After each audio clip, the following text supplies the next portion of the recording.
సామాన్యుడు కొనలేనంత బహిరంగ మార్కెట్లో కూరగాయల ధరలు పెరుగుతున్నాయి. కూరగాయల ధరలు చికెన్ ధరలతో పోటీ పడుతున్నాయి.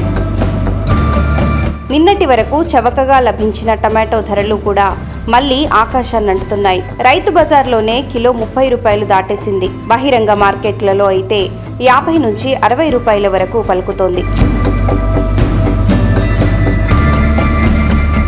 బీన్స్ అయితే 200 రూపాయలు దాటేసింది. బీరకాయ, సొరకాయ ధరలు కూడా సామాన్యుడికి అందకుండా పోయాయి. రైతు బజార్లలో గుండు బీన్స్ కిలో 155 రూపాయలు, గింజ చిక్కుడు 85 రూపాయలు, పచ్చ కాకర 55 రూపాయలు, బెండకాయ 45 రూపాయలు, పచ్చిమిర్చి 80 రూపాయలు పలుకుతోంది.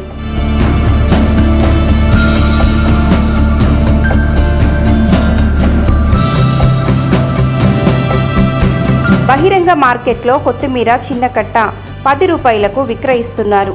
సాధారణంగా వరంగల్లోని హోల్సేల్ మార్కెట్లకు రోజుకు 5,000 క్వింటాళ్ల కూరగాయలు వస్తేనే ధర అదుపులో ఉంటుంది.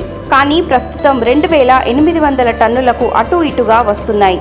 మామూలుగా అయితే నగరానికి రోజుకు 3,300 టన్నుల కూరగాయలు అవసరం.